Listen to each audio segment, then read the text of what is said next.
Bienvenue à tous au deuxième jour de la conférence virtuelle sur la limitation des mandats constitutionnels rétrospective de l'année 2020. Je m'appelle Sophia Mostrep, je suis directrice pour les programmes de l'Afrique centrale et de l'Ouest pour NDI et c'est un grand plaisir de vous donner un résumé des séances d'hier avant de vous présenter nos panélistes pour aujourd'hui.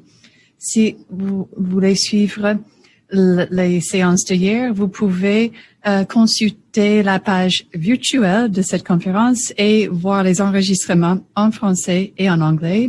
Si vous suivez en direct aujourd'hui sur cette page, vous pouvez passer d'une langue à l'autre et choisir votre langue de préférence. Nous avons aussi une transmission directe sur Facebook. Et nous aurons également une référence à ces deux pages avec la partie commentaires. Donc, vous avez plusieurs possibilités pour suivre les débats aujourd'hui et de consulter la page d'hier aussi. On a eu vraiment un bon jour hier avec un échange très dynamique. On a eu des propos, des mots de bienvenue par Chris Fumunyo, directeur régional d'NDI, et aussi le président du NDI, Derek Mitchell, qui nous ont rappelé que cette conférence, cette semaine, est en fait le suivi d'une grande conférence à Niamey l'an dernier, donc consacrée aux limites des mandats présidentiels, qui a été tenue en octobre 2019. Malheureusement, cette année, nous ne pouvons pas être tous réunis ensemble à cause de la COVID-19. Mais même si c'est malheureux de ne pas pouvoir se voir en direct, le côté positif, c'est que nous pouvons au moins avoir plus de participation avec un événement virtuel. On a eu plus de 900 personnes qui nous ont suivis hier, donc c'est vraiment formidable de voir un tel intérêt. Et je remercie les co-organisateurs aussi de cet événement et le Forum de l'Afrique, l'initiative Open Society pour l'Afrique de l'Ouest, OSIA, et pour OSISA pour l'Afrique australe, et aussi l'Institut Kofi Annan, qui a collaboré avec nous pour la conférence en 2019, et aussi pour cette conférence virtuelle. Et aussi, un grand merci à nos partenaires de la société civile, l'Institut Katiba, Tournant la page, et Afrique Activiste, qui vont être aussi parmi nos panélistes aujourd'hui.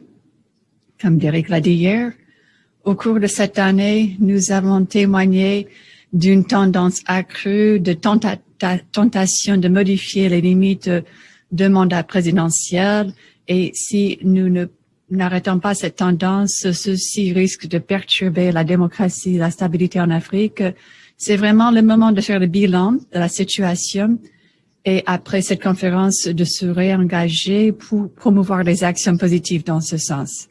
Après les propos de Derek, nous avons eu une performance du groupe ivoirien Slam Activiste, Ne casse pas le flambeau, passe-le. Donc, était donc le sujet de sa performance. Et nous allons aussi accueillir ce groupe demain. Ensuite, nous avons eu une présentation d'ouverture donnée par Yash Pal Gaï, directeur de l'Institut Katiba, qui a parlé de l'état actuel de la limitation des mandats en Afrique. Le professeur Gaï a dit que si les limites de mandats ont été vraiment fixes, les dirigeants seraient plus aptes à être axés sur la prestation de services et de vraiment répondre aux besoins des citoyens plutôt que d'être ou de s'intéresser à modifier les limites. Ensuite, nous avons eu des panélistes, un débat d'experts mené par notre modératrice Ishumil Gada. On a eu Boniface Doulani de l'Afrobaromètre qui a partagé des données, des enquêtes menées par Afrobaromètre pour démontrer que un nombre significatif de citoyens africains appuient ou soutiennent les mandats limités. Il a aussi noté que dans les pays où il y a une alternance régulière, les citoyennes ont tendance à être plus engagées. Donc, un renouvellement du pouvoir aussi l'avantage de contribuer à renforcer l'engagement des citoyens dans la politique. Ensuite, son Excellence Aminata Touré nous a expliqué comment les mandats de limite pourraient encore favoriser le développement économique et que les jeunes aussi jouent un rôle essentiel dans la promotion des limites de mandat. Ensuite, Arnaud Sunga nous a parlé du fait que il faut avoir d'autres aspects en place aussi, en plus des limites, des institutions crédibles et redevables et aussi une bonne gouvernance. Et finalement, le docteur Adam Adbebe a souligné l'importance du rôle joué par les partis politiques dans les limites de mandat présidentiel et le rôle de la société civile. Ensuite, ces interventions ont été suivies par une discussion très riche et je vous encourage de revoir ces enregistrements à votre gré. Maintenant, j'ai le grand plaisir de présenter le panel d'aujourd'hui qui va être animé par Idiat Hassan, qui est directrice du Centre pour la démocratie et le développement, un groupe de réflexion basé à Abuja. Avant de travailler avec cette organisation CDD, Madame Hassan était responsable de programme et chef de l'équipe d'une unité de gouvernance qui cherche à lutter contre la corruption au Nigeria. Elle a travaillé dans les domaines de la paix, la sécurité et la justice transitionnelle en Afrique de l'Ouest. Donc, je ne peux pas imaginer une meilleure personne pour animer notre discussion d'aujourd'hui, un panel qui va être axé sur les stratégies employées par la société civile pour réagir aux tendances, aux évolutions constatées au cours de l'an dernier. Et ceci va être un suivi, donc, un suivi de la discussion d'hier aussi. J'encourage nos participants, le public à partager des questions, des commentaires dans la partie commentaires de Facebook ou sur la page Internet et aussi même par Twitter. Et à vous la parole, Madame Hassan. Merci beaucoup. Bonjour, bonsoir à tous les collègues. C'est vraiment un bon signe que nous ayons cette discussion, surtout étant donné le fait que les mois récents étaient très intéressants en Afrique de l'Ouest, surtout à partir du mois d'octobre. Donc, cette discussion va être très animée, très dynamique.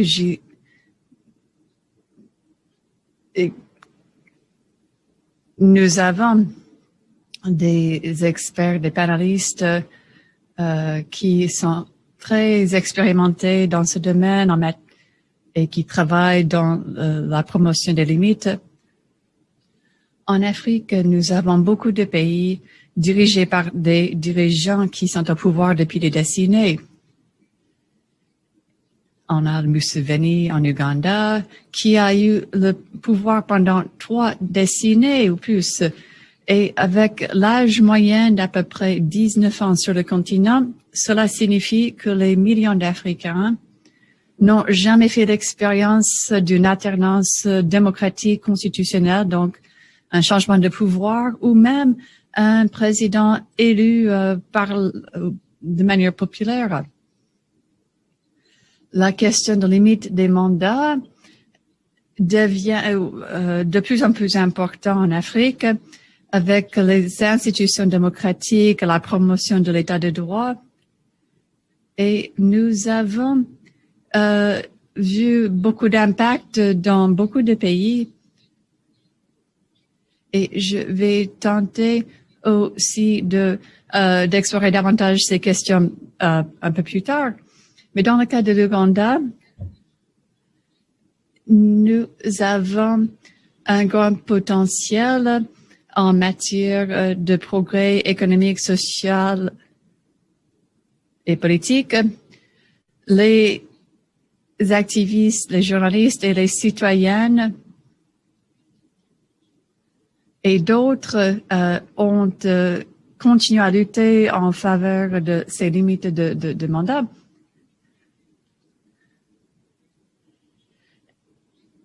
Et avec les problèmes comme des forces de sécurité politisées, manque d'infrastructures et d'autres problèmes dans notre pays, et nous voyons donc que ces problèmes continuent à s'aggraver. Et pour les différents présidents, nous voyons que ces présidents cherchent à garder le pouvoir, mais les leaders qui restent au pouvoir, normalement, essaient de rédiger la Constitution ou d'amender, et beaucoup de dirigeants cherchent à prolonger leur mandat en modifiant la Constitution. On a plusieurs États où on a tenté d'amender la Constitution. En 2016, en Afrique de l'Ouest, on a eu au moins 6 dirigeants qui ont tenté de manipuler la Constitution pour prolonger leur mandat. Au début de cette année, nous avons témoigné d'un certain progrès avec l'élection du président du Togo, qui a finalement modifié la Constitution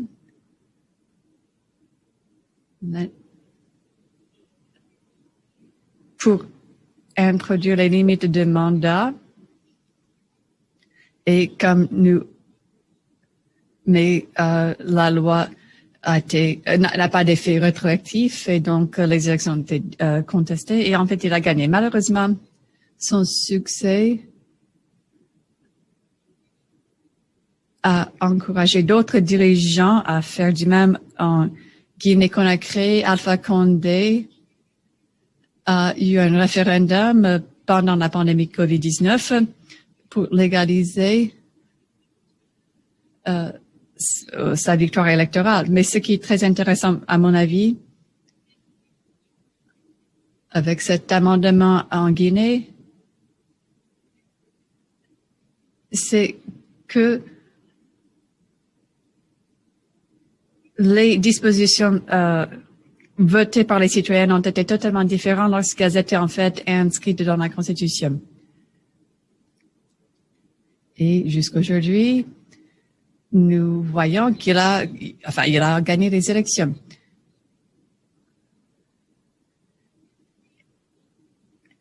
Et c'est ce que j'appelle un coup d'État constitutionnel, et cette tendance est à la hausse et de plus en plus inquiétante, et nous voyons beaucoup d'impact sur le continent. Ces amendements constitutionnels ont beaucoup d'implications pour le pays, pour les citoyens. Il y a des impacts sur l'économie, et ceci pourrait aussi engendrer plus de violence. La plupart de ces pays ont énormément de problèmes en matière d'économie et de développement. Donc, pour ces cas, par exemple, l'Ouganda a un revenu par tête de $6, suivi par le Rwanda, $7 par tête, et le Tchad aussi avec un peu plus de $7. Les autres pays ont des revenus un peu plus élevés, mais voilà les pays qui ont été au niveau le plus bas sur le continent. Donc, nous voyons ces impacts économiques, et aussi,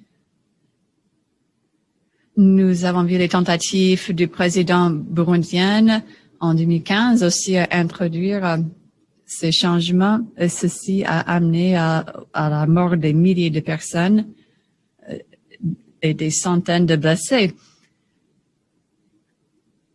Nous avons également vu comment ceci a produit une migration de masse en Côte d'Ivoire dans les mois derniers à cause de la violence électorale. Au moins 10 000 Ivoiriens ont dû quitter le pays pour aller au Libéria, au Ghana, au Burkina et au Libéria.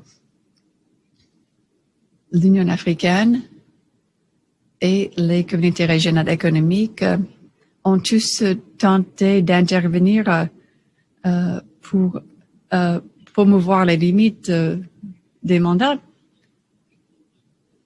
Mais on a eu tellement peu de progrès.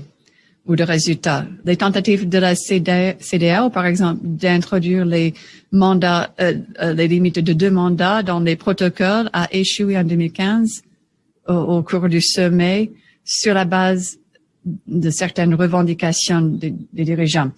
Nous savions qu'à l'époque, le Togo et la Gambie avaient également eu des changements constitutionnels. Et si nous pourrions donc introduire ces limites avec 2 mandats dans le protocole, on pouvait promouvoir donc ces stratégies. Et aussi,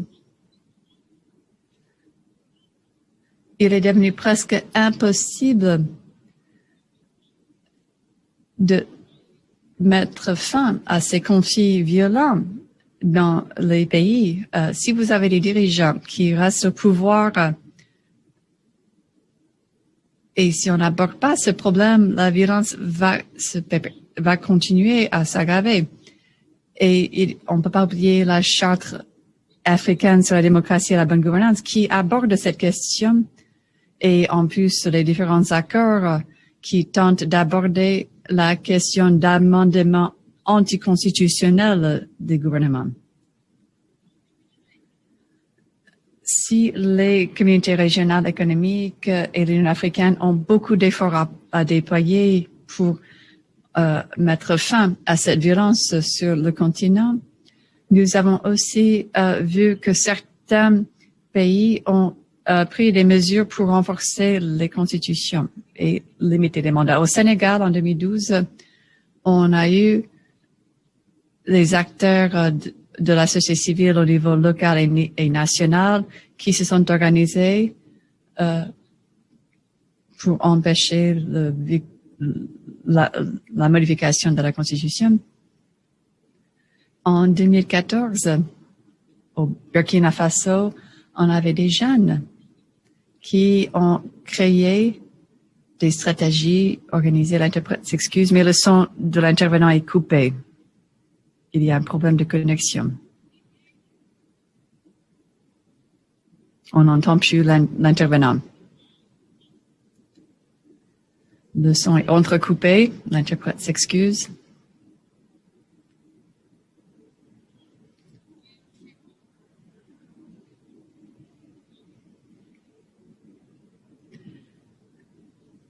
Ce n'est de nouveau, l'interprète s'excuse, le son est entrecoupé et on n'entend pas, ou c'est inaudible.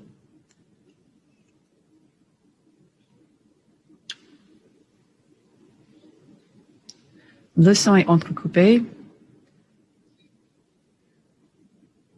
L'intervenant n'est pas compréhensible. Il y a un problème de connexion de l'intervenant. Le son est incompréhensible.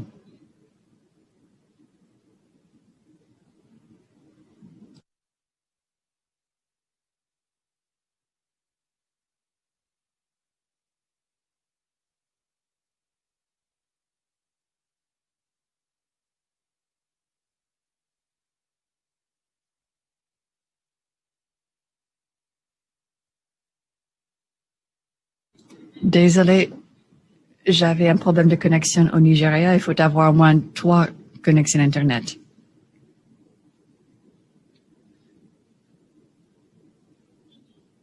Donc, ce panel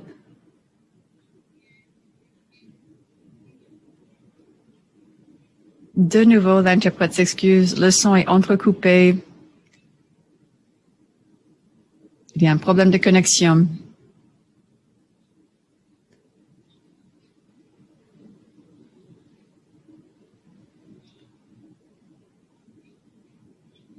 Le son est entrecoupé, on n'entend pas bien le son. Je commence en donnant la parole à mon collègue Sheikh Fall, qui va parler de ses expériences en abordant les questions de limite de mandat en Afrique de l'Ouest et à travers le continent aussi. Sheikh Fahd est l'un des fondateurs d'Africtivistes, la Ligue, qui rassemble des militants et des blogueurs africains et qui rassemble plus de 150 personnes à travers le continent. Il a lancé un projet de démocratie participative en ligne pour promouvoir la transparence des élections présidentielles du pays grâce à une couverture médiatique et à des reportages citoyens. En 2014, il a été nommé par Deutsche Welle pour meilleur activisme en ligne. Sheikh Fahd, à vous la parole. Merci. Merci beaucoup. Bonjour à tout le monde et merci à NDI de nous avoir associés à ce panel, à ce sommet virtuel sur une question qui nous interpelle et qui nous intéresse tous, plus particulièrement ici en Afrique. Le thème de ce panel, c'est renforcer le soutien populaire pour la limitation des mandats, un regard en arrière sur 2020. C'est une façon de nous questionner, en fait, de nous pousser à nous questionner sur l'efficacité de nos actions et des actions de la communauté africaine contre les troisièmes mandats en Afrique.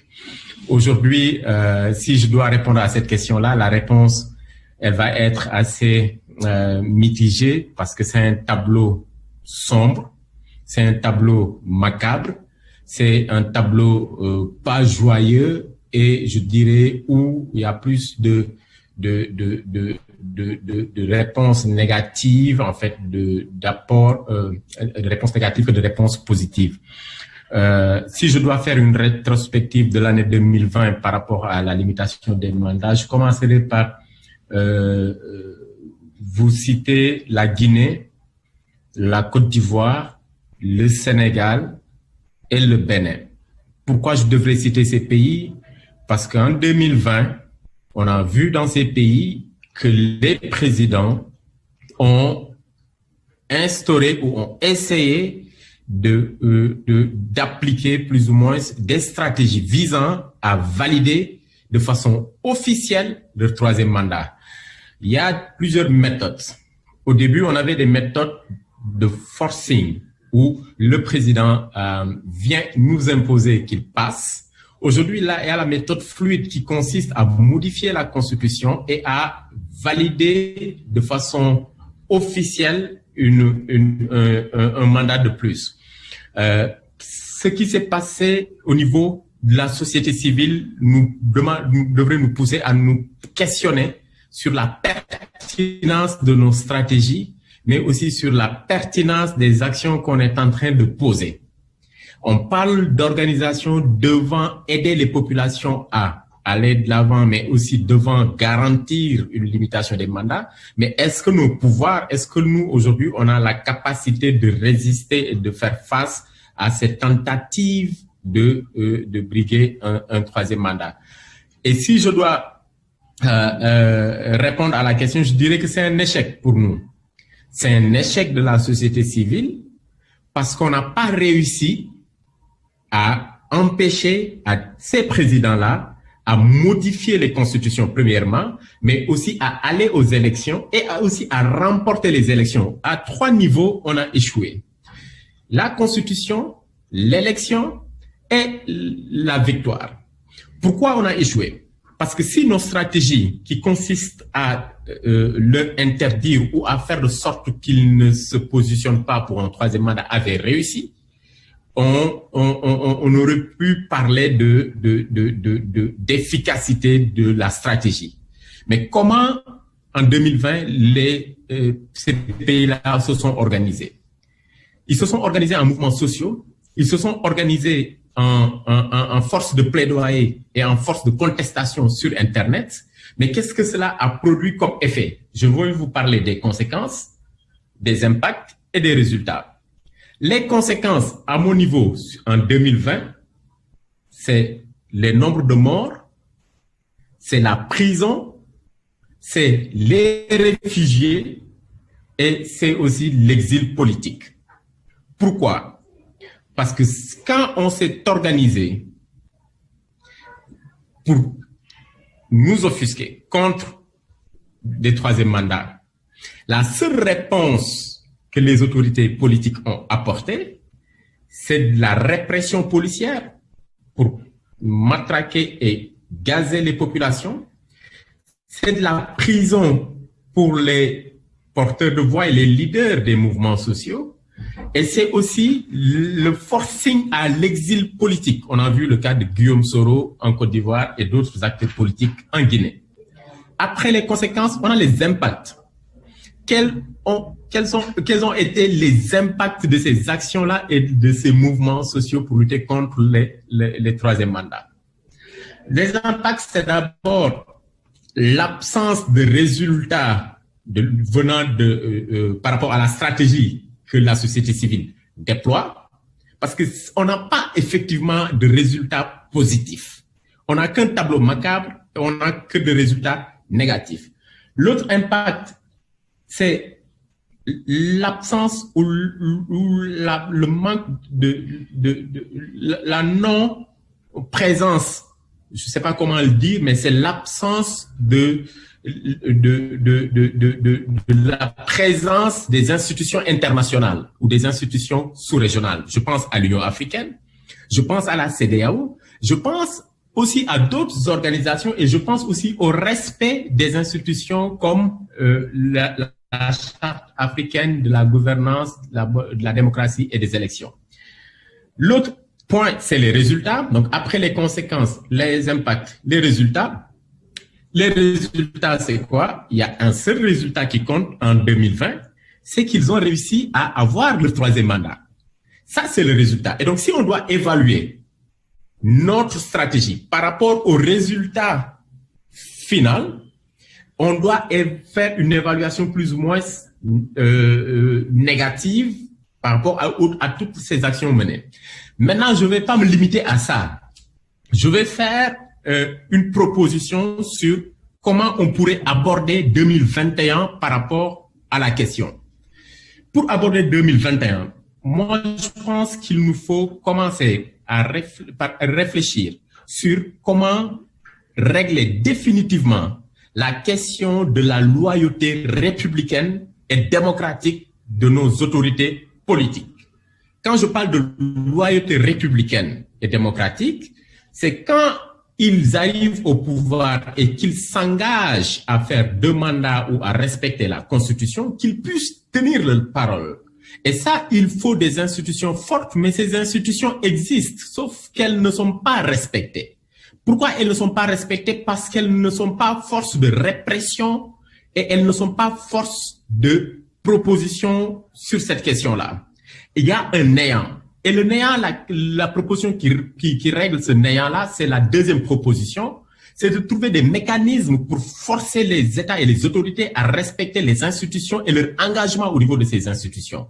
Les États ont ratifié et ont signé la Charte africaine de bonne gouvernance, de démocratie et des élections, mais aucun de ces États ne respecte les consignes et les obligations de cette charte. Le troisième point pour les recommandations, c'est d'encourager le consensus national et de faciliter le transfert pacifique et transparent des pouvoirs. Comment encourager maintenant le consensus national dans un climat où il y a plus ou moins le partage du pouvoir par des partis politiques, mais en même temps des partis politiques qui se font la guerre, et comment régler la question de la retraite présidentielle qui pourrait motiver certains à quitter le pouvoir en paix quand je vois que dans certains pays, le salaire d'un ancien président ne dépasse pas 1 000 €. Et je termine sur la quatrième proposition, c'est de défendre et de protéger les principes du constitutionnalisme, de l'état de droit et du respect de la limitation des mandats. Et la société civile seule ne pourrait pas y arriver. Il faut un mécanisme qui pourrait faire des institutions régionales et sous-régionales, de fortes institutions capables de mettre la pression et d'insister sur les autorités pour qu'elles puissent respecter leur engagement. Nos parents, nos anciens ancêtres ont lutté pour les alternances qu'on a connues en 2000. De 2020 à partir de maintenant, c'est notre génération à nous de lutter pour régler définitivement la question des troisième mandats. Et je voudrais terminer là-dessus. Je vous remercie.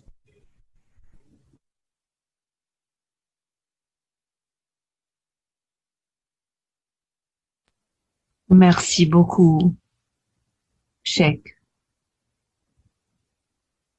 Je me tourne maintenant à Ben. Ben Yabira, c'est le directeur du programme Asaba Institute. C'est une ONG qui cherche à réaliser une transformation sociale par la recherche juridique et l'éducation et l'étude de la République. Un est titulaire d'une maîtrise en philosophie des droits de l'homme et de la démocratisation en Afrique de l'Université de Pretoria en Afrique du Sud et d'une licence en économie et en histoire de l'Université d'Egerton. Ben, pouvez-vous nous faire part de votre opinion à cet égard? Merci beaucoup. Je vous parle de Nairobi.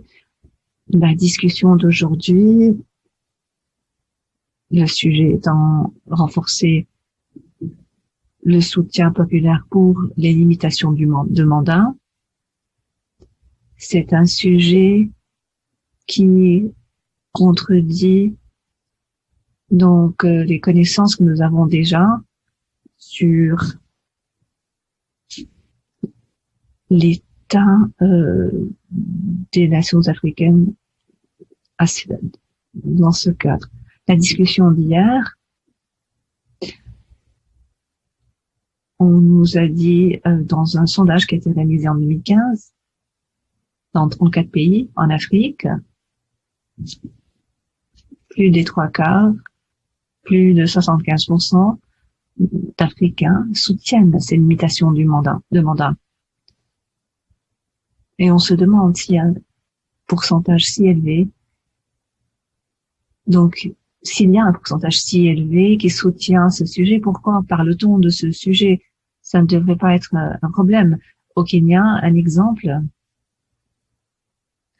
autre exemple, au Kenya, notre président kenyan a dit les limitations du mandat ne sont pas un problème au Kenya, en dépit du fait que selon lui, donc on a terminé de parler de ce sujet, on ne devrait pas s'attendre à avoir des problèmes. Alors c'est le point de départ. Pourquoi parlons-nous de ce sujet? Mais dans beaucoup de pays africains, nous sommes tous d'accord que les limitations du mandat ne sont pas un problème anglais. Je vois que des commentaires qu'il faut que je parle plus haut. Je soupçonne que vous ne m'entendez pas très bien. Est-ce qu'on peut augmenter le volume? Continuez, s'il vous plaît. C'est le contexte dans lequel nous discutons. Nous avons tant de pays en Afrique qui s'ingèrent dans le domaine de la limitation des mandats et nous avons une situation où tant d'Africains soutiennent l'idée de limitation des mandats présidentiels. Par exemple, ça peut aller au-delà du présidentiel.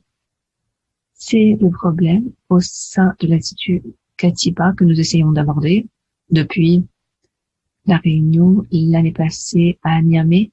Un autre exemple qui vient à l'esprit, bien sûr, est le Rwanda, étant potentiellement un des 34 pays, et pourtant nous savons qu'il y a 2-3 ans, il y a eu un référendum pour abolir la limitation des mandats. Je pense que des référendums semblables, s'ils étaient organisés dans d'autres pays, en fait, beaucoup d'Africains voteraient pour cette question. Et pourquoi est-ce un problème? C'est une question à laquelle nous essayons de répondre au sein de cet institut. Je vais parler de 4 points. Premièrement, les objectifs que nous avons au sein de l'Institut Katiba. dans les initiatives que nous avons réalisées. Numéro 2, je vais parler brièvement du problème, qu'est-ce ce qui est selon notre compréhension et le problème actuel. Numéro 3, il s'agit de ce que nous pensons peut être fait pour résoudre ce problème. Finalement, je donnerai une petite liste d'approches novatrices pour contrer ce problème. Nous avons au moins 3 objectifs. Premièrement, nous avions l'impression qu'il fallait donner une compréhension du contexte dans lequel nous travaillons pour que les gens comprennent pourquoi nous parlons de ce sujet, que nous parlons, pourquoi parlons-nous de la limitation des mandats et non pas d'autre chose. Alors, le premier objectif est de s'assurer que les gens comprennent le contexte et les raisons pour la discussion de ce sujet. Numéro 2, nous avions l'objectif de s'assurer que tout le monde comprenne l'importance de la limitation des mandats. Donc, à la fin du projet, avec notre public cible,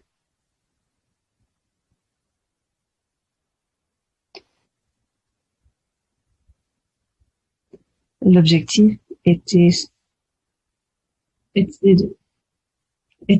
d'assurer que tout le monde comprenne leur importance. Numéro 3, le troisième objectif était d'assurer que les membres du public aient la capacité de défendre la limitation des mandats dans leur pays. C'était donc les objectifs qu'on s'était fixés.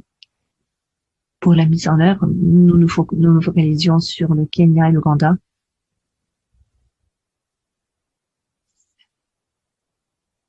L'interprète s'excuse, il y a beaucoup d'interférences sur la ligne.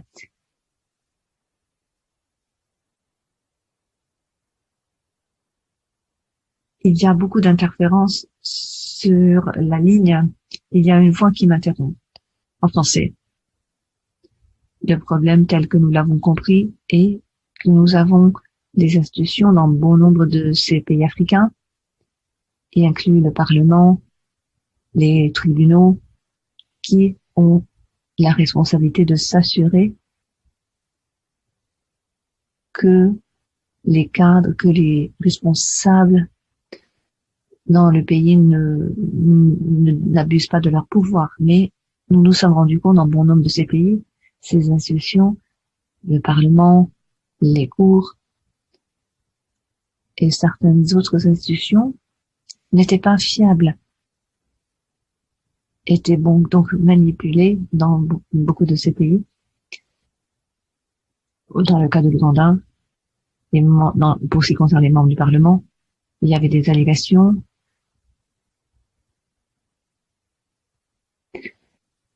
étaient donc payés pour soutenir certains amendements dans beaucoup de ces pays. Les membres du Parlement, les membres des tribunaux étaient donc soupçonnés de recevoir des bribes, enfin des sommes d'argent pour ne pas amender ou pour amender donc différentes parties de la loi, y inclut la limitation des mandats. Nous nous sommes rendus compte donc qu'il y avait 2 possibilités. Premièrement, continuer à entreprendre des initiatives qui peuvent assurer que ces institutions soient plus indépendantes et soient en mesure donc de faire leur travail correctement, que le Parlement soit effectif et soit redevable. Mais c'était donc une action, mais nous savons que ces institutions sont occupées par des personnes qui ont des intérêts. Ces intérêts demeureront. Il peut y avoir de l'argent liquide et tout cela. Donc, nous étions de l'avis que si nous allions passer à une approche plus fiable, il serait question de nous tourner vers les citoyens comme ultime défense pour vraiment assurer que ces limitations de mandat constitutionnel soient respectées. Donc, nous sommes concentrés sur les citoyens principalement parce que parce que les citoyens sont une option fiable. Et de telles initiatives assurent que les institutions sont responsables, que l'exécutif n'abuse pas de son pouvoir et inclut changer la limitation des mandats présidentiels. Nous avons donc abouti sur un argument dans lequel nous disions un argument qui était que si les dirigeants dans l'exécutif du parti au pouvoir qui ont tendance à changer les limitations du mandat, si ces dirigeants savent que toute tentative de changer ces limitations ne serait pas acceptée par les citoyens, ils ne tenteraient même pas de faire ces modifications, ils ne changeraient pas ils ne tenteraient pas de s'engager à ces changements. Je pense que ma voix est un problème. On m'a demandé d'être attendre une minute. Merci beaucoup, Ben. Pendant que nous prenons une minute, pouvez-vous vérifier votre connexion pour que le volume soit élevé pour votre prochaine intervention? Sur cette note, je vais présenter ma sœur qui fait partie de ce panel, Felicia Antonio. Felicia travaille avec Access Now en tant que responsable de la campagne Keep It On, une campagne mondiale qui lutte contre les fermetures d'Internet. Avant de rejoindre Access Now, elle était associée de programme à la Media Foundation for West Africa, où elle a coordonné l'African Freedom of Expression Exchange, un réseau continental d'organisations de défense de la liberté d'expression en Afrique. Elle est membre de l'École africaine de gouvernance de l'Internet depuis 2019. Elle est titulaire d'une maîtrise en lettres, langues et affaires internationales de l'Université d'Orléans, France, et d'une licence en français et psychologie de l'Université du Ghana. Bienvenue, Félicia. Oh, merci. Est-ce que vous m'entendez tous? Oui, s'il vous plaît. C'est un énorme plaisir d'être ici aujourd'hui. On se demande peut-être ce que les personnes avec mon domaine d'intérêt sur un panel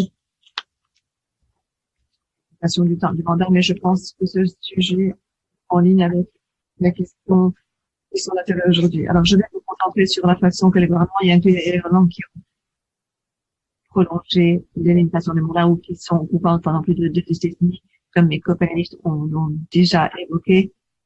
On recourt à l'utilisation de confinements internationaux pour bafouer les droits de la personne et limiter la participation à la gouvernance démocratique. Et donc, vous êtes tous d'accord avec moi que cette année 2020 a été un défi pour tout le monde, bien sûr, à cause de l'éruption de la pandémie de la COVID-19. Un aspect qui a été mis en exergue est le fait que l'Internet et les communications, les outils de communication numérique contribuent à endiguer l'expansion du virus.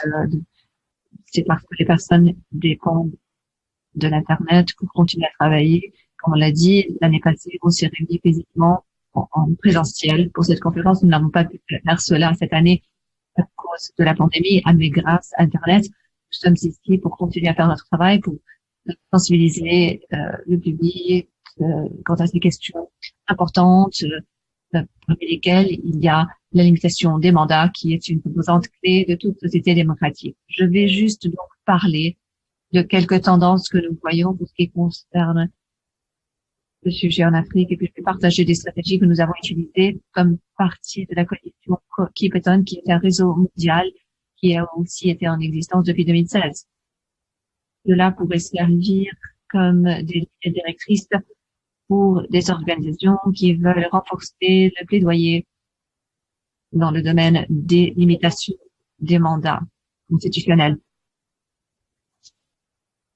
La question, donc, nous avons documenté 25 incidents en Afrique, donc comparé à 17 qui ont été enregistrés en 2018. En dehors du fait qu'il y a eu une augmentation du nombre de confinement, il y avait des pays qui avaient donc, arrêté Internet. 7 ont bloqué Internet depuis 2019. Ces pays n'avaient pas précédemment bloqué l'Internet. Il y a le Bénin, le Gabon, l'Érythrée, le Libéria, la Mauritanie et le Zimbabwe. Pourquoi est-ce que cela est pertinent?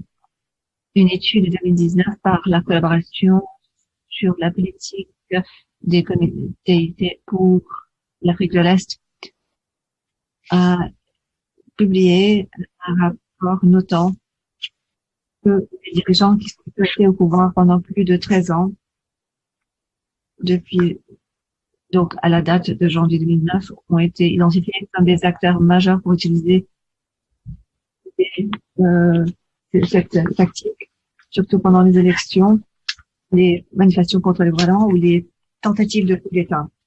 Et cette année, nous avons enregistré des incidents de ces clôtures. Il y a aussi d'autres pays, au Soudan, au Guinée, dans d'autres pays. Une grande partie de cela a eu lieu dans les élections et la Guinée a été prise dans la conversation pour ce qui concerne les limitations de mandat. Il y a eu beaucoup de mouvements de la personne dans les élections et notamment le référendum. Et donc, les individus se sont soulevés contre l'intention du président de réformer la Constitution afin d'être au pouvoir pendant un troisième mandat. On a fait de notre mieux pour arrêter cela, mais il a bafoué les intérêts du peuple en servant un troisième mandat. Donc, on a aussi utilisé la fermeture d'Internet pour réprimer les dissidents et les personnes qui manifestaient contre eux. Il y a eu des incidents de manifestants qui ont été tués pendant ces élections et même avant cela. Dans les dernières années, cette coalition qui pédante continue de sensibiliser le public quant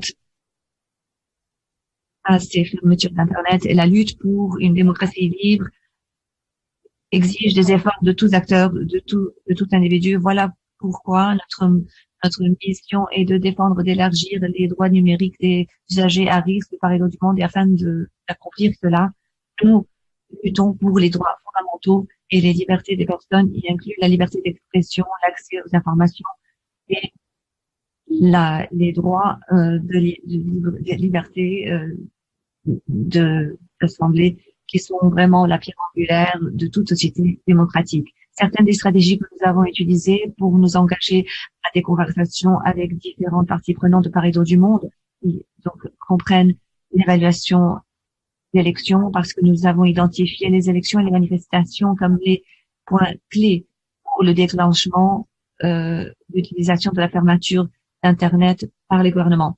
Comme je l'ai déjà indiqué, le gouvernement du Guinée a utilisé telle tactique pendant un moment critique, celui des élections. Et nous avons enregistré des incidents d'abus des droits de l'homme. Alors nous avons identifié les élections comme point d'entrée clé. Nous pouvons utiliser cela pour vraiment mettre l'accent sur l'importance de ces fermetures d'Internet sur les vies des personnes, sur l'économie aussi. Et cela continue d'être un rappel pour les parties prenantes telles que les gouvernements et les compagnies de téléphonie et de communication de leur devoir de protéger les droits de l'homme en maintenant l'Internet en marche. Cela permettra la transparence et la participation active des citoyens aux processus électoraux. Il s'agit d'exigences clés fondamentaux pour toute société démocratique. Nous utilisons aussi la documentation.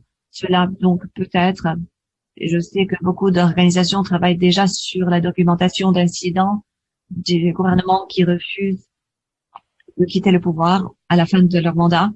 Il s'agit donc d'un point très important, documenter ces incidents.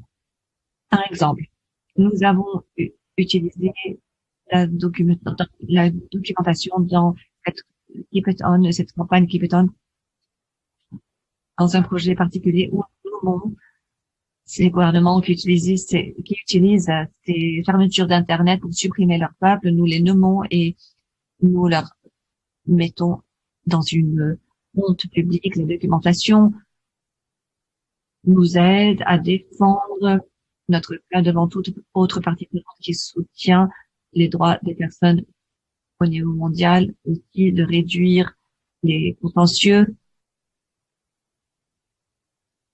Je ne sais pas quel effet cela a sur la limitation des mandats constitutionnels, mais quand les gens se soulèvent contre leur gouvernement, il y a la troisième partie qui se concentre sur la manipulation des documents gouvernementaux, des constitutions. Et en fait, la liste n'est pas exhaustive. Il faut être novateur pour pouvoir engager les parties prenantes. Alors, quand le gouvernement change leur stratégie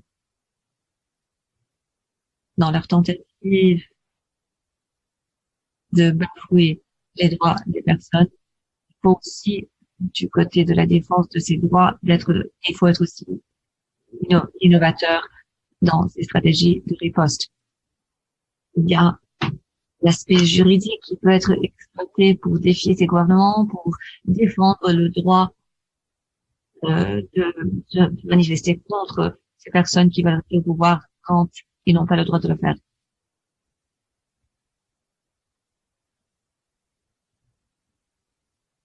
Pour conclure, pour cette question, je dirais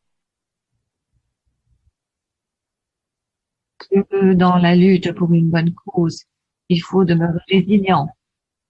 Une bonne campagne ou un bon plaidoyer n'est pas une campagne qui utilise le résultat, mais qui plutôt demeure positive et concentrée pour avoir cet impact bénéfique. Il faut du temps pour avoir des résultats. Ça ne veut pas dire que vous ne faites pas un bon travail.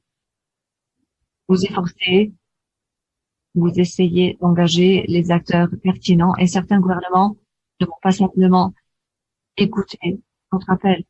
Mais soyez résilients et sachez qu'un jour, vous allez atteindre cet objectif que vous recherchez dans votre pays. Je vais m'arrêter là pour maintenant et puis peut-être dans la discussion qui suivra, je vais éclairer les stratégies que nous utilisons.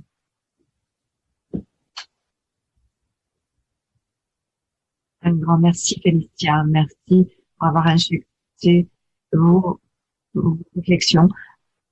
Je vais donner la parole à Lintil, c'est le fondateur du Centre Africain JOM, un groupe de réflexion sénégalais basé à Dakar. Il a été membre fondateur et président de la rencontre africaine et coordinateur du Forum des ONG africaines lors de la conférence mondiale contre le racisme en 2000. Il a aussi été le directeur régional pour l'Afrique de l'Ouest et du Centre pour Amnesty International. Et il est également l'expert indépendant des Nations Unies sur la situation des droits de l'homme au Mali. Et ce monsieur très important pour cette discussion, c'est qu'il fait partie de la majorité de l'engagement qui a lieu pour prévenir plutôt le totémisme en Afrique de l'Ouest. Il a donc fait partie des efforts au Niger. Il a aussi été une partie importante de la société civile au Sénégal et à Guinée-Conakry. Il a abordé cette question. Alors, pouvez-vous nous dire ce qui a changé entre 2010 et 2020 en ce qui concerne notre engagement en tant que société civile et ces modifications constitutionnelles? Je vous souhaite la bienvenue, Monsieur Tim. Merci. Merci beaucoup. Ce qui a changé entre 2010 et 2020, il y a deux choses qu'on peut constater. D'abord, une crise de l'état de droit, une crise de la démocratie, une crise du suffrage universel qui éclate aujourd'hui de façon très claire et très nette. Mais ce qui a changé aussi, c'est l'émergence d'une conscience citoyenne du côté de la jeunesse. Une jeunesse assez courageuse qui, à partir, par exemple, de 2012, avec des gens comme Y'en a marre, qui ont commencé à élaborer, travailler sur ce qu'on appelle une nouvelle conscience citoyenne, aux nouveaux citoyens, et puis qui ont participé à la résistance contre le troisième mandat au sein du M23 qu'on avait mis en place en 2012.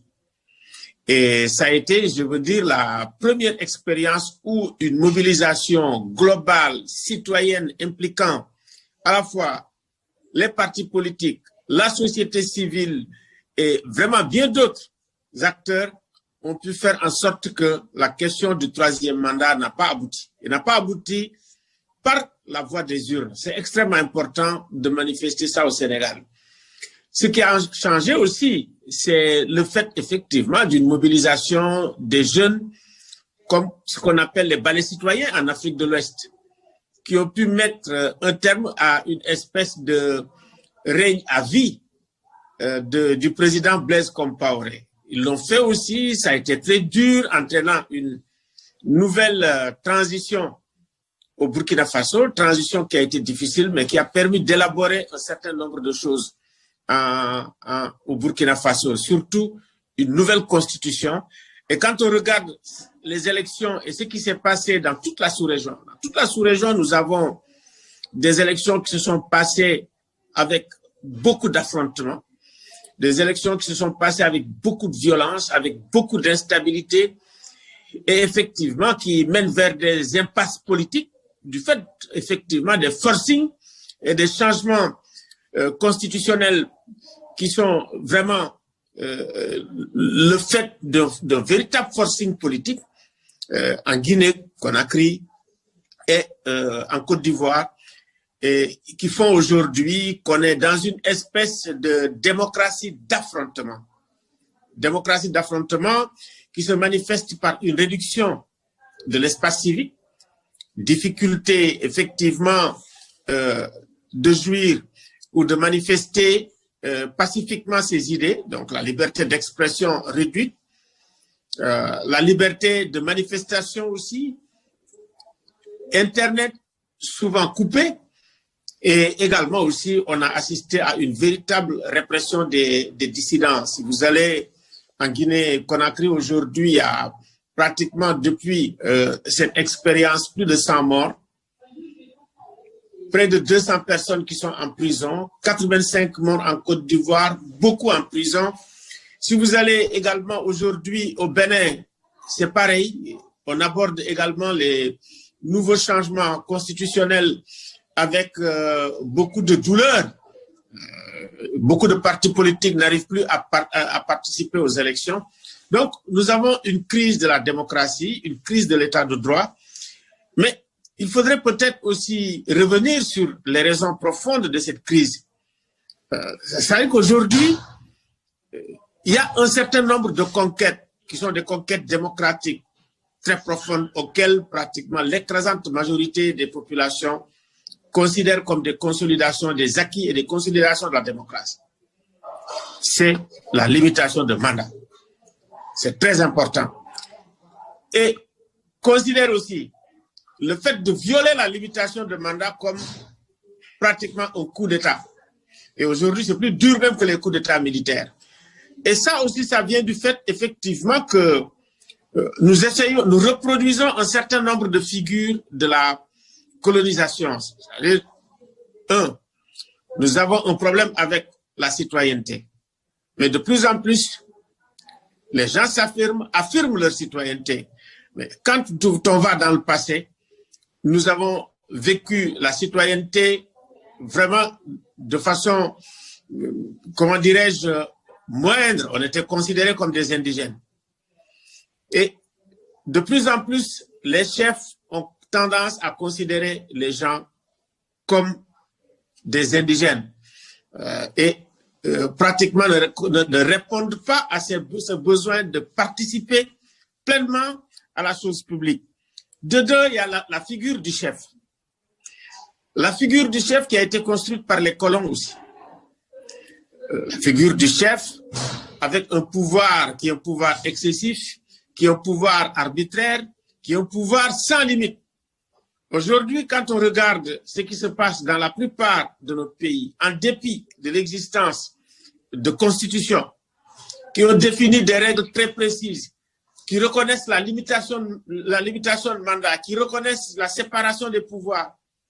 Mais nous avons, si tu veux, des présidentialismes hypertrophiés où tous les pouvoirs appartiennent à un homme, où effectivement aussi le pouvoir exécutif est énorme. Ce qui fait que par rapport à la Constitution, le chef de l'État peut faire ce qu'il veut. Il me semble que pratiquement personne ne peut l'arrêter. Ni le Parlement, ni également le pouvoir judiciaire. Ça, c'est un problème. Le problème, effectivement, des institutions de régulation, des institutions indépendantes. C'est ça que nous avons. Aujourd'hui également, il faut revenir sur le fait qu'il y a un décalage énorme entre cette culture politique et les tendances lourdes à l'autoritarisme et à la fermeture, bien entendu, des droits fondamentaux et également de l'espace civique avec, si tu veux, la montée, si vous voulez, le développement des outils de communication et surtout des réseaux sociaux où les gens peuvent exprimer leurs droits, veulent exprimer leurs droits. Donc, il y a ce choc culturel entre, si vous voulez, les tendances lourdes à l'autoritarisme et également le besoin de liberté fondamentale des gens. Et surtout, du côté de la jeunesse. Donc, maintenant, par rapport à cette situation, qu'est-ce qu'il faut faire? Je pense que c'est ça qui est important. Et ce qu'on observe aussi, c'est qu'un peu partout, que ce soit dans les régions francophones, dans les régions anglophones, il se développe, si vous voulez, la réflexion sur la question de la démocratie, sur la question de l'espace civique. Hier, moi j'étais à Gorée, les gens le font. Aujourd'hui, nous sommes dans un webinaire là-dessus. Et demain. Donc, nous sommes en train de réfléchir sur les stratégies pour sortir vraiment de ces démocraties d'affrontement et pour mettre un terme. Et il me semble que c'est la chose la plus importante qui montre aujourd'hui que les Africains ne baissent pas les bras. Il y a toute une réflexion pour en sortir. De deux, il faut effectivement que dans les pays, au niveau des organisations de la société civile, qu'on se mette en réseau. C'est pour ça que je salue cette initiative qui permet effectivement à des organisations différentes, dans des pays différents, de se parler, de réfléchir et de voir comment il faut créer des réseaux assez denses sur le plan africain pour combattre, si on veut, ces régressions démocratiques, ces régressions en matière de droits humains. Et je pense que ça, c'est extrêmement important pour que s'il y a un problème en Guinée-Conakry, que ce soit le problème pratiquement de toutes les organisations de la société civile, de tous les militants, ça c'est très important.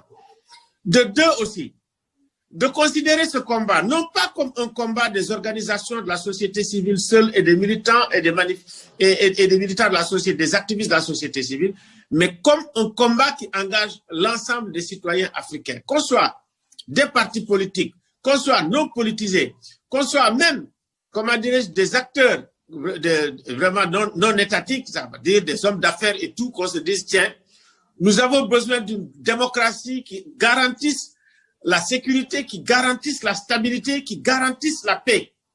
Parce que les démocraties d'affrontement, dans un contexte effectivement sahélien où nous avons énormément de défis, dont les conflits asymétriques, si on ne fait pas attention, effectivement, on va assister à une espèce de déflagration dans toute la sous-région.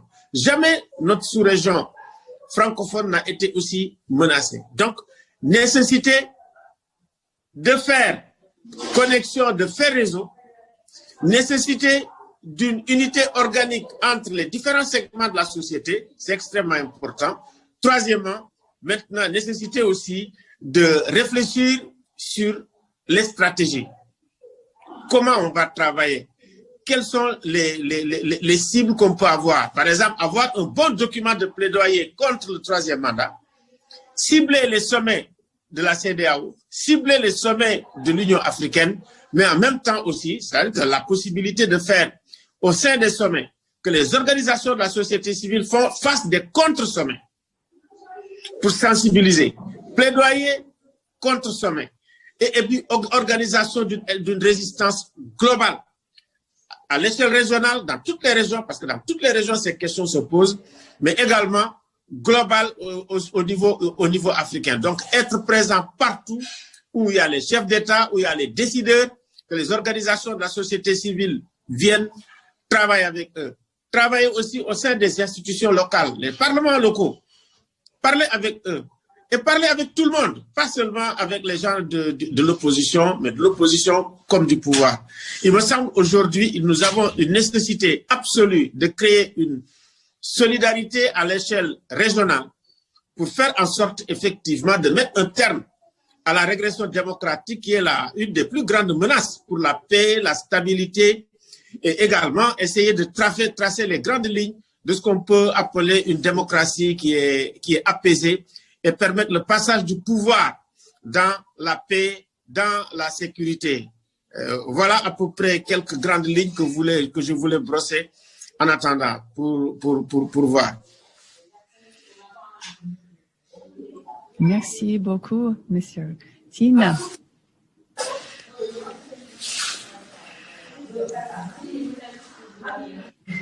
Je pense que vous avez évoqué des points très saillants. L'absence de la solidarité est effectivement un grand défi, du moins en Afrique de l'Ouest.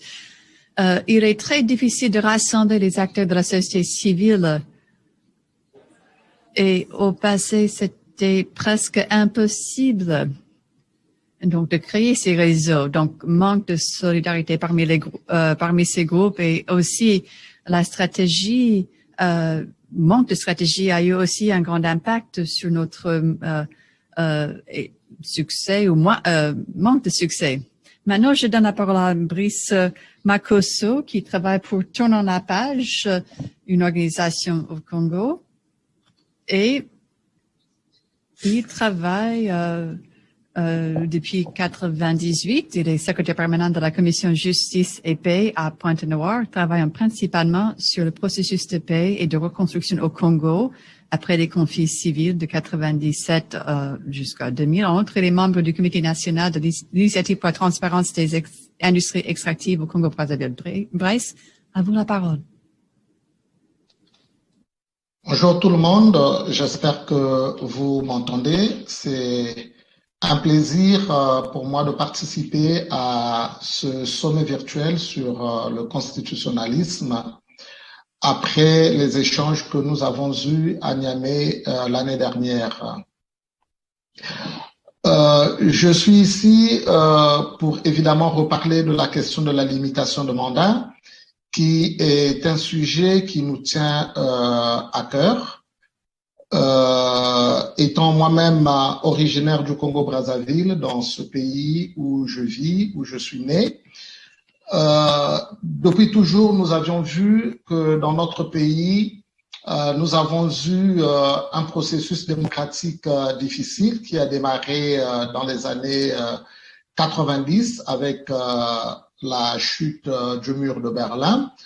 On a vu que ce vent de la démocratie qui a soufflé en Europe de l'Est est arrivé ici chez nous en Afrique centrale et pourquoi pas en Afrique francophone. Il y a eu de l'espoir avec les années 90, l'ouverture au multipartisme avec de nouvelles constitutions et la limitation des mandats dans les constitutions. Mais que assez rapidement, dans les années 2000, on a pu voir un début de changement au niveau de ces constitutions. On a vu que, par exemple, au Tchad, au Cameroun, au Gabon, On avait évidemment modifié la limitation des mandats pour admettre que dans les constitutions, que les mandats soient illimités pour les présidents de la République. Évidemment, ce mouvement qui a démarré en Afrique centrale, la communauté internationale ou le monde africain n'a pas été attentif de ce qui est en train de se passer au Gabon, au Cameroun, au Tchad, avec les changements de constitution qui permettaient des mandats illimités. Finalement, c'est en 2012-2013 qu'au Congo-Brazzaville, où il y avait une constitution qui verrouillait cette limitation de mandat, qui exprimait très bien que le président de la République ne pouvait pas faire au-delà de 2 mandats. Et qu'on a vu le glissement du mandat constitutionnel en RDC, qu'on a vu la mauvaise interprétation des accords d'Arusha au Burundi, il y a eu un petit réveil pour se dire, ah bon, mais tiens, il y a un problème, il y a ce désir pour les dirigeants de rester au pouvoir. Et finalement, avant qu'on ne travaille pour cette campagne, parce que Tournons la page n'est qu'une campagne, des organisations de la société civile, une campagne africaine, des organisations de la société civile. Nous avions travaillé avant pour, nous travaillons toujours pour une campagne, une autre qu'on appelle Publier ce que vous payez, qui est la campagne pour la gestion transparente dans les industries extractives. Et là, évidemment, on a pu voir que nous ne pouvons pas, au niveau africain, parler de bonne gouvernance ou de gouvernance économique tant que la gouvernance politique est faible. Évidemment, on s'est rendu compte que dans plusieurs pays africains, et notamment les pays de l'Afrique centrale, qui sont finalement des pays riches en matière naturelle, en ressources naturelles, avec des revenus importants, on s'est bien rendu compte que la tendance est que celui qui contrôle le pouvoir politique, il contrôle les revenus du pays, il contrôle les revenus pétroliers, les revenus miniers, les revenus forestiers. Et cette tendance à demeurer au pouvoir, évidemment, est une tendance pour permettre aux dirigeants de contrôler les ressources naturelles, de contrôler les revenus publics. Ainsi donc, nous nous sommes dit qu'il fallait tourner cette page.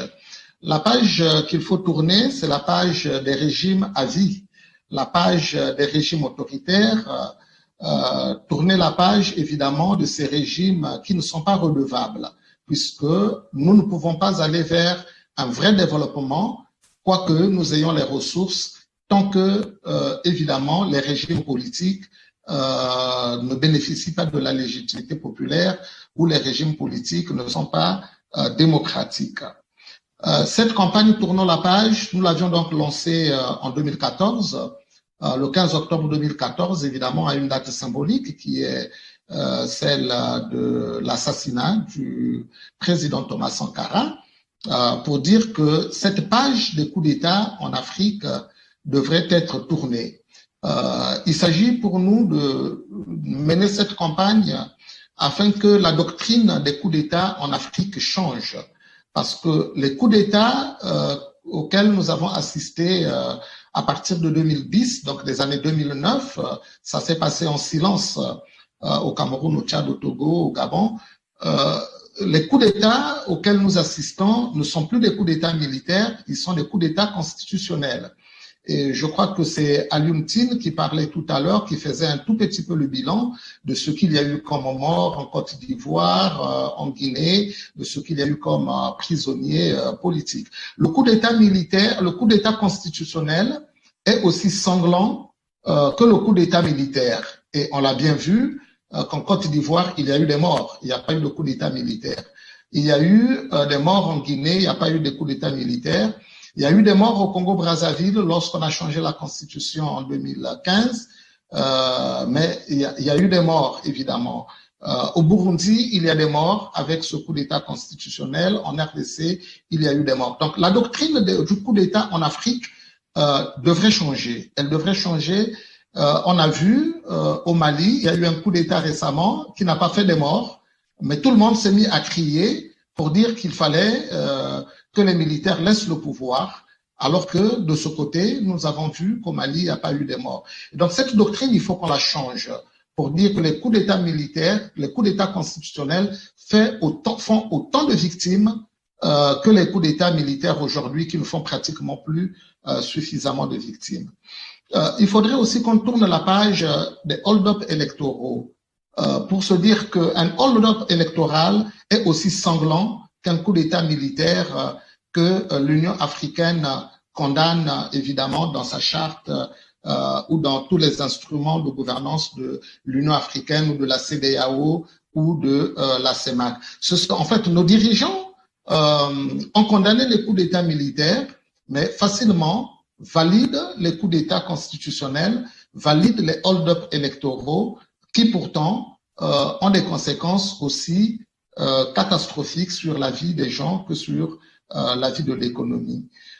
Tournons la page veut aussi mener cette campagne pour dire qu'il ne peut pas y avoir de bonne gouvernance économique tant que la gouvernance politique dans nos États, elle est faible.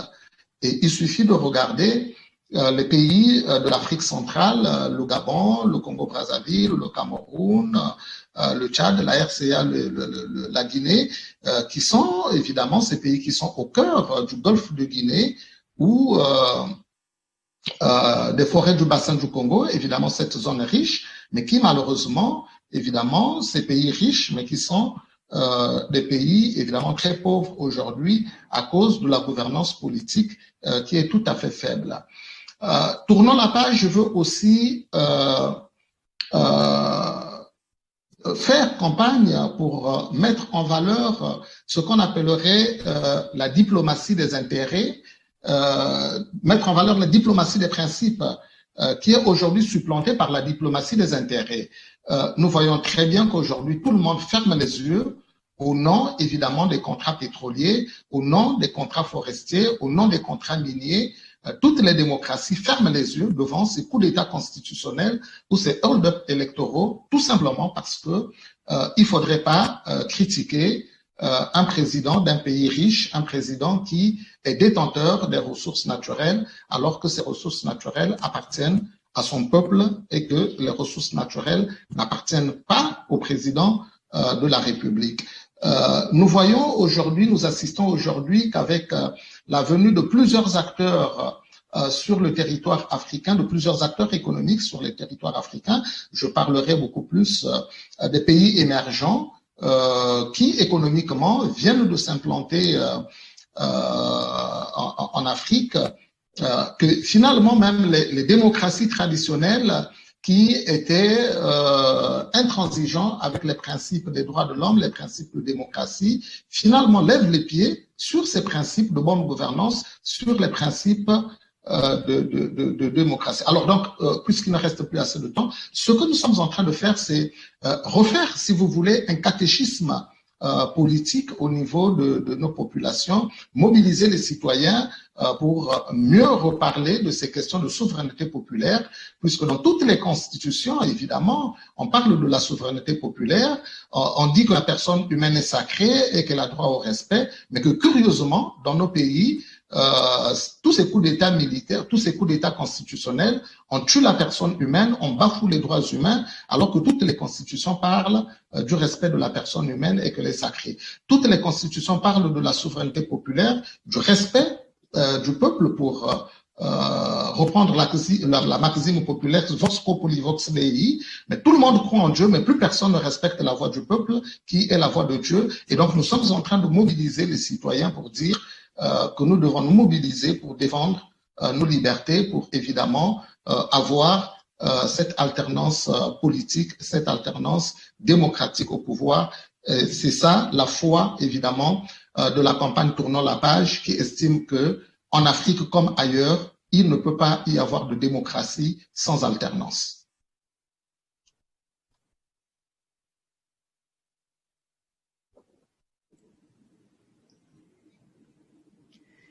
Merci Bryce.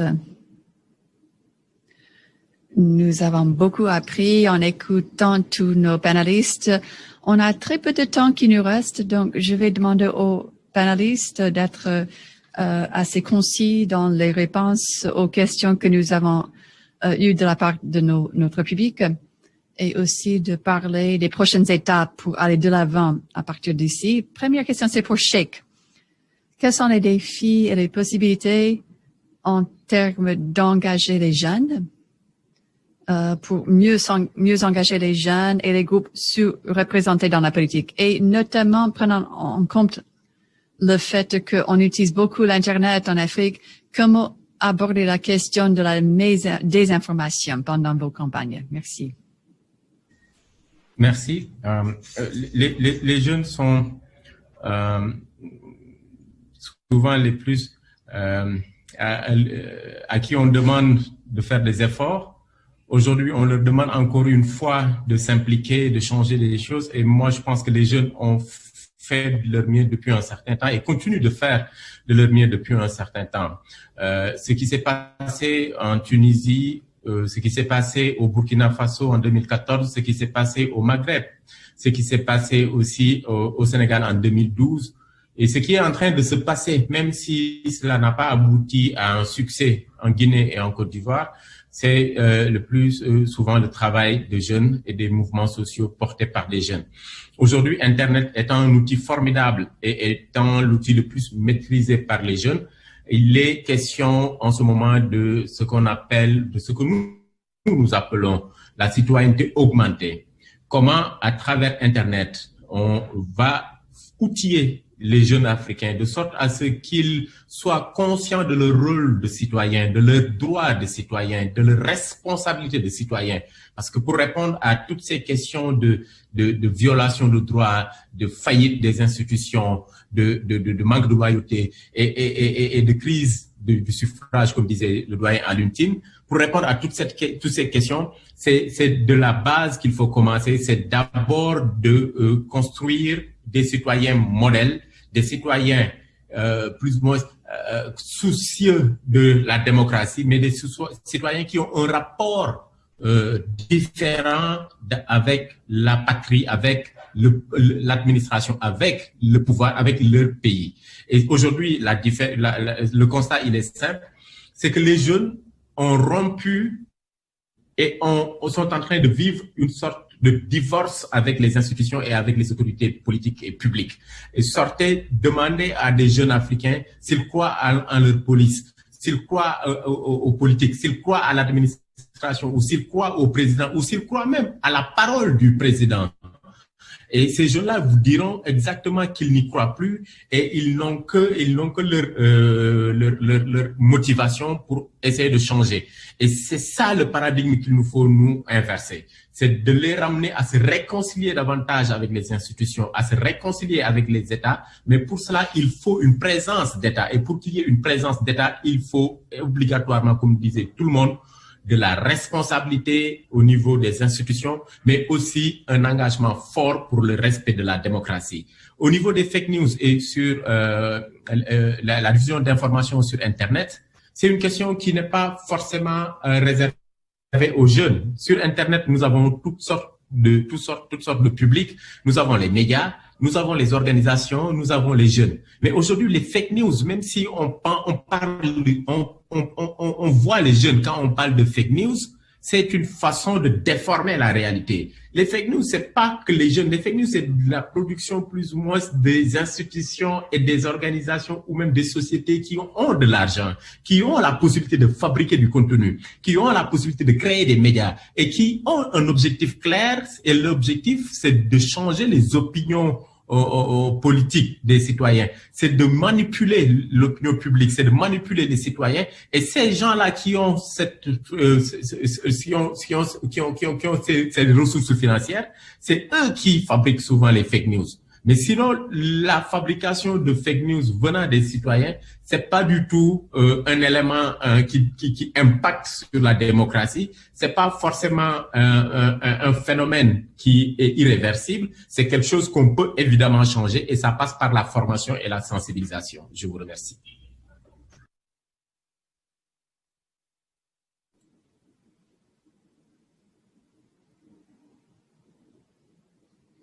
Merci. Merci, Sheikh. Je pose la même question au professeur Aliantine et à Bryce. est-ce que vous pouvez aussi répondre à ces deux questions si importantes? Dans les pays où les limites présidentielles ont été déjà prolongées ou éliminées, qu'est-ce que nous pouvons faire en tant que stratégie pour réintroduire les valeurs démocratiques d'une alternance de pouvoir régulière? Ça, c'est la première question.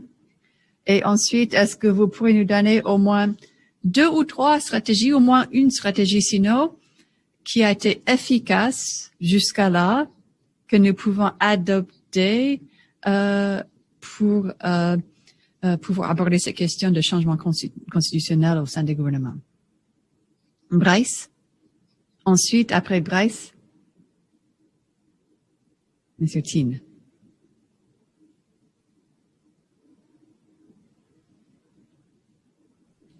J'ai eu des soucis de connexion, s'il vous plaît. Est-ce qu'on peut encore me redire la question, s'il vous plaît?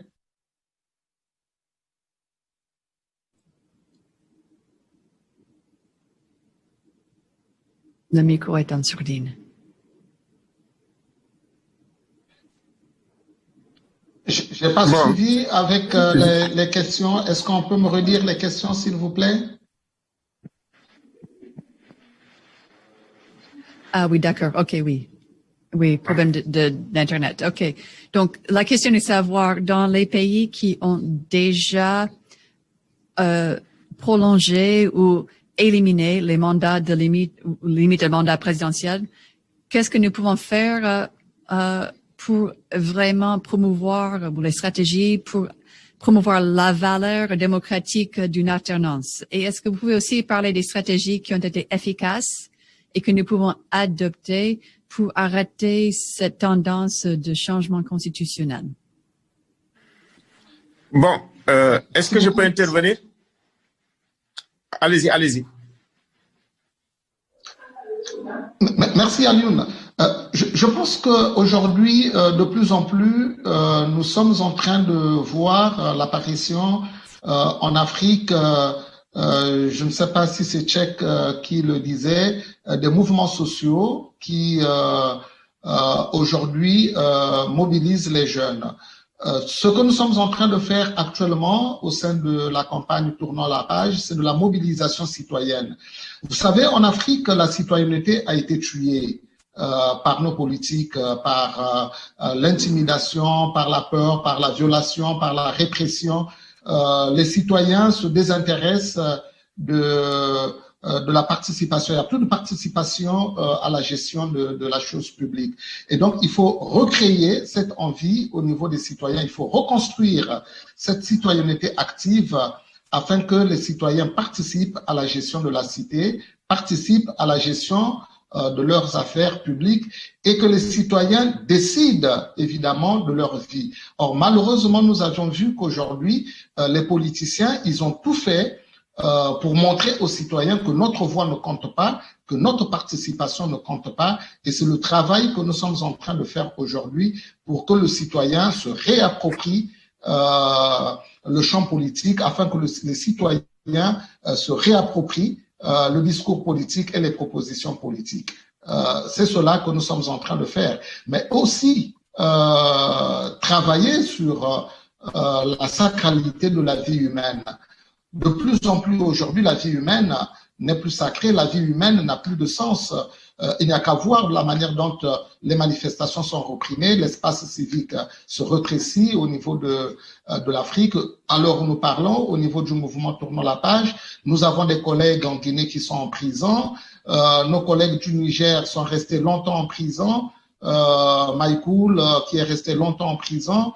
Donc voilà, tout ça n'encourage évidemment pas une participation citoyenne lorsqu'on voit que ceux qui sont engagés passent leur vie en prison, ou ceux qui sont engagés sont reprimés, ou ceux qui sont engagés sont forcés à l'exil. Tout ça ne contribue évidemment pas à ce que les citoyens s'engagent, mais c'est le travail que nous sommes en train de faire pour pouvoir engager davantage des citoyens sur cette question de l'alternance démocratique, afin que la question de l'alternance démocratique intègre l'agenda politique et des dirigeants et l'agenda politique des citoyens.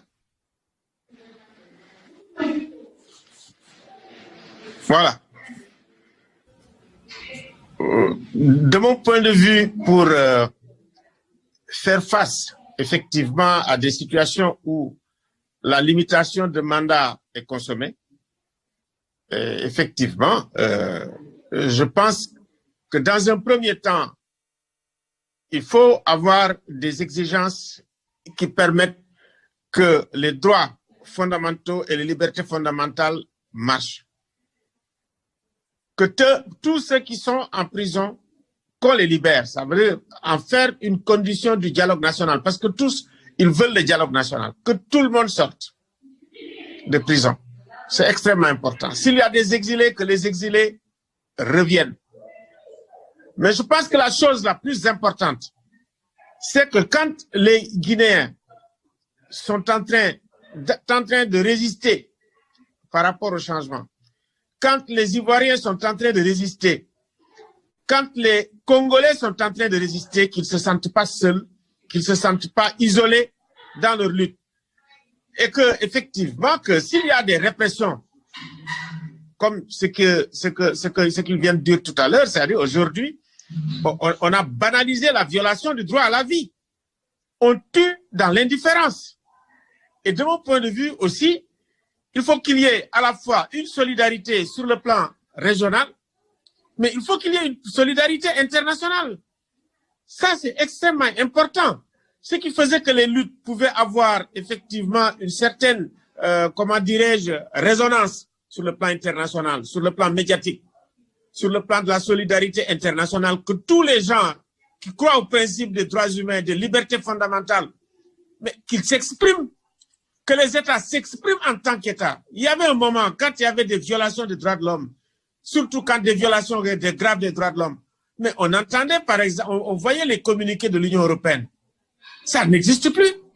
On voyait des communiqués aussi du département d'État, mais ça n'existe plus. Donc, le fait effectivement que quand vous avez un tyran qui est en train d'opprimer son peuple et que effectivement que les gens luttent, ne font rien, il n'y a pas d'écho. Et c'est ça, ça veut dire les violations des droits de l'homme ne sont pas compatibles avec, si vous voulez, le silence et avec l'indifférence. Donc, ça, c'est important. Ça, c'est très important à souligner. L'autre problème que je veux souligner, c'est important, c'est qu'il faut que les dirigeants sachent que l'état de l'individu et des personnes, c'est indissociable de l'état, effectivement, de l'état de l'État lui-même, pour parler autrement, et de l'état de la société. C'est indissociable. Si vous avez des individus bien portants, si vous avez des individus qui sont épanouis, mais vous avez un État qui est épanoui. C'est indispensable de dissocier les deux. Ça veut dire qu'il faut que le bien-être de l'individu corresponde au bien-être de l'État. Et que l'oppression de l'individu, c'est effectivement la fragilisation de l'État, c'est la vulnérabilisation de l'État. Et ça, c'est inéluctable.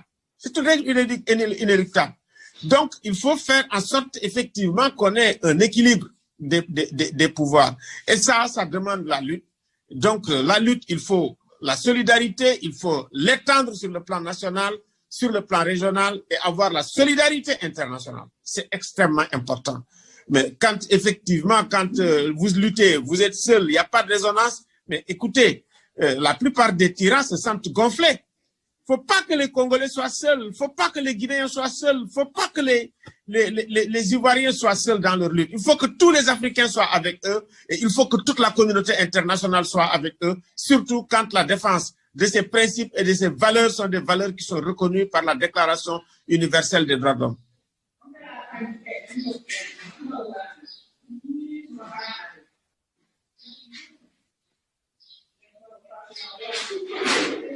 Merci beaucoup, professeur Ali Mouti. Nous avons deux questions qui demeurent. Je vais poser les questions à Bryce. Maintenant, vous avez aussi évoqué un cas où il y a une réussite. Moi, je pense que ce qu'on a fait au Sénégal en 2012, entre 2011 et 2012, a été une stratégie qui a réussi. Ça a réussi, pourquoi? Parce que ça a rassemblé pratiquement tous les segments de la société. C'était un combat citoyen qui avait réuni la société civile, qui avait réuni les partis politiques et qui a réuni aussi pratiquement tous les segments de la société. Ça, c'est d'un. De deux, il y avait un travail de plaidoyer qui avait été fait au plan régional et au plan international. Et effectivement, on avait fait de la surveillance des élections au Sénégal vraiment une surveillance internationale. Il y avait tout le monde. Il y avait le NDI, il y avait le département d'État, il y avait l'Union européenne et il y avait également aussi l'Union africaine, la CEDEAO. Et ça aussi, je pense qu'il faut le refaire. Mais maintenant, vous voyez, les élections, personne n'y va. Les gens sont seuls avec eux. Et ça a réussi à cause de la solidarité sur le plan national, régional et international.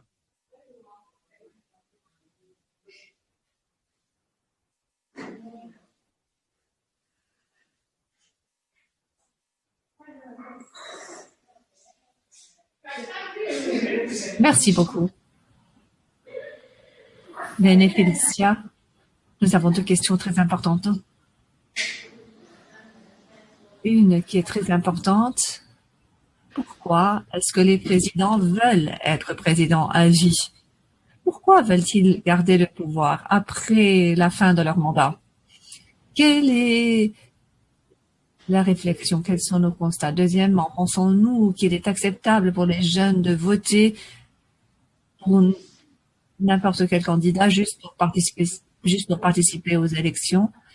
Je vais commencer avec Ben. J'espère que votre connexion, votre micro fonctionne mieux, s'il vous plaît. Puis nous passerons à Félicia. Merci. J'espère que vous m'entendez mieux. Merci pour la première question. Je n'ai pas terminé un point que j'avais soulevé dans ma dernière intervention. J'aimerais juste ajouter ajouter cela avant de commencer sur les autres questions. La première question quant à pourquoi les leaders veulent garder le pouvoir pendant trop longtemps. En fait, je ne sais pas si c'est une question difficile parce que le pouvoir a une certaine douceur. C'est à cause de cela, ils veulent garder le pouvoir. Donc, voilà pourquoi il nous faut des limites sur ce pouvoir.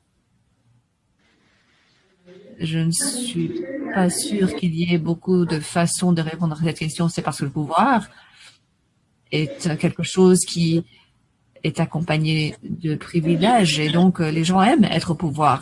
Numéro 1. 2.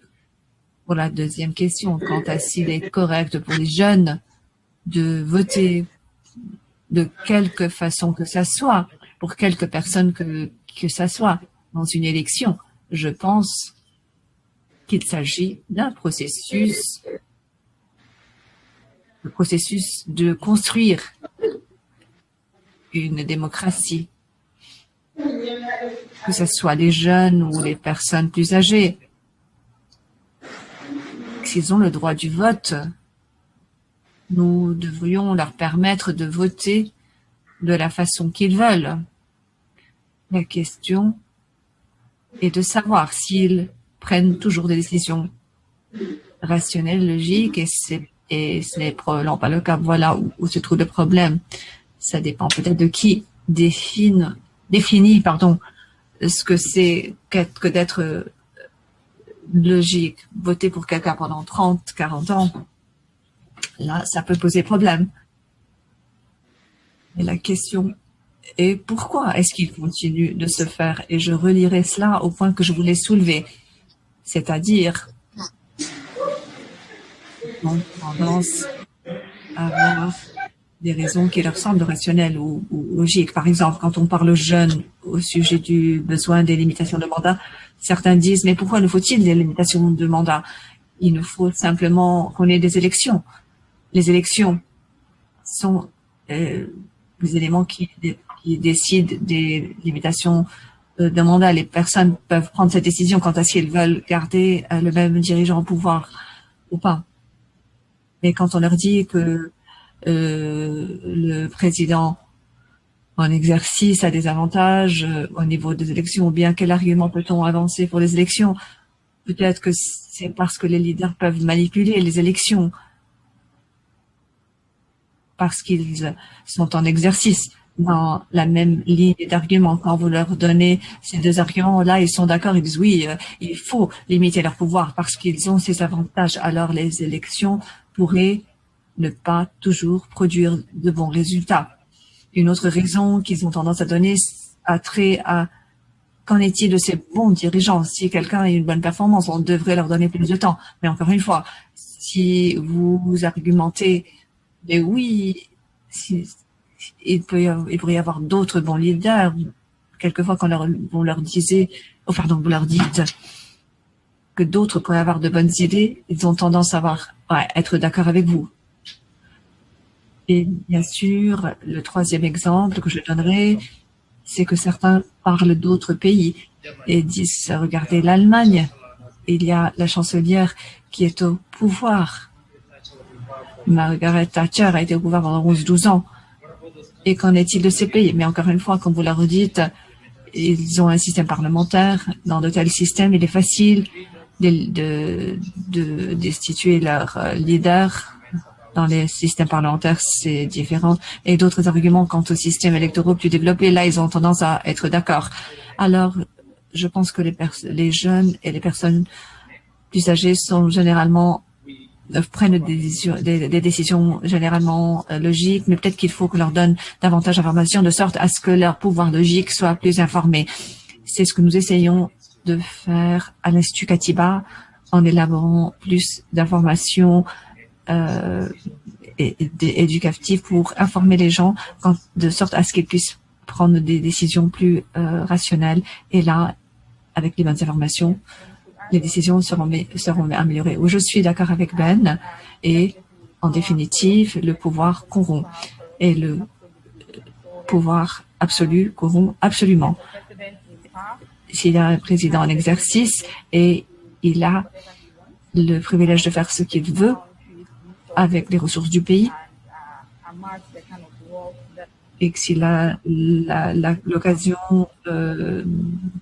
d'amasser toutes les richesses, mais la majorité de la population vit dans la pauvreté,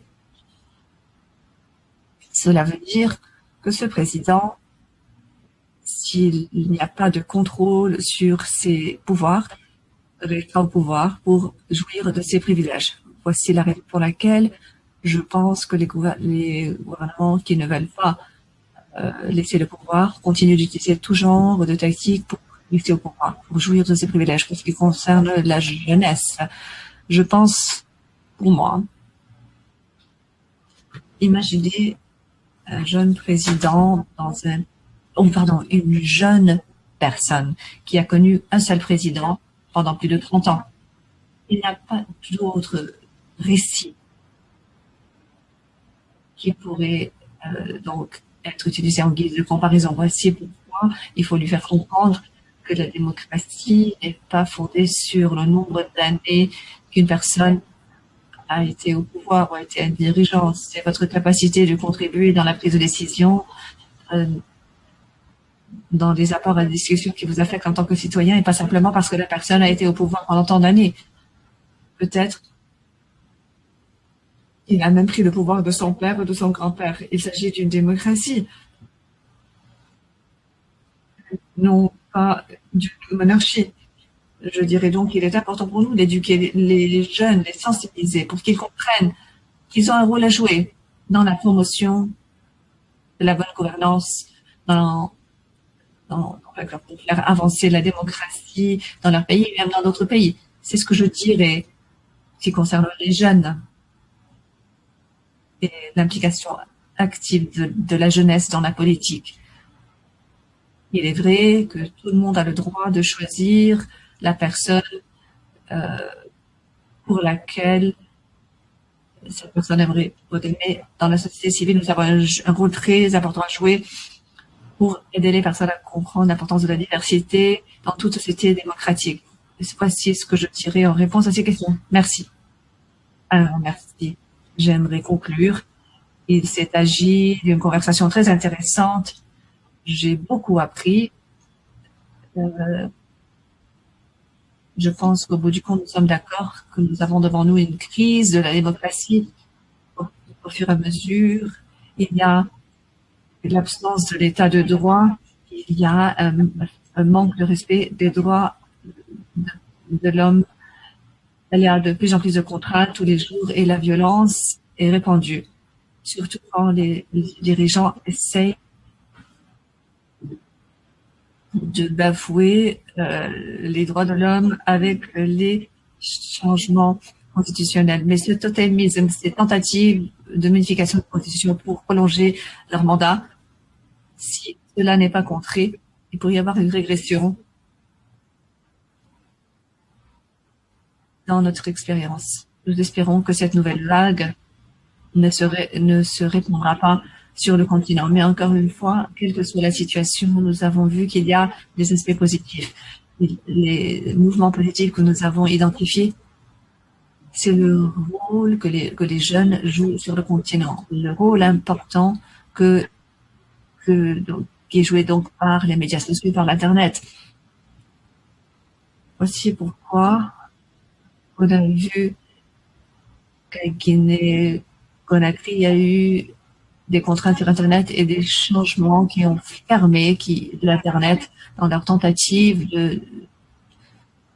de garder le pouvoir. Alors l'Internet, les jeunes, les mouvements sociaux sont des tendances positives qui peuvent servir de base pour le renforcement de la démocratie. Mais il y a des questions qui sont positives, des aspects qui sont positifs, mais qui peuvent devenir négatifs. Alors il faut vraiment nous efforcer d'en profiter.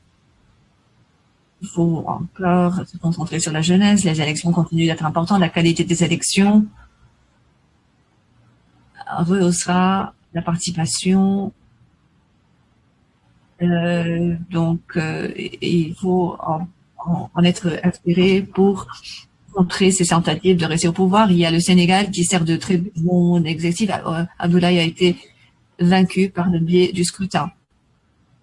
Et il faut renforcer cet espace citoyen. Cela est très important. Et le rôle du multilatéralisme est très important. Comment pouvons-nous le ramener? Où le monde devient un village mondial. L'Amérique peut continuer d'être la police du monde. Et puis les dirigeants africains vont être donc affectés par les messages qui viennent de la France, de l'Allemagne, des États-Unis.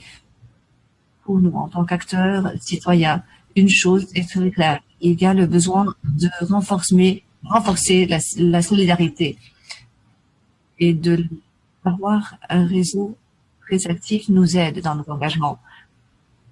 Et là où nous élaborons nos stratégies, notre plaidoyer ne devrait pas simplement avoir une influence au niveau régional ou continental. Il faut que nous élargissions notre portée pour être sûr que nous défendions nos causes au niveau international.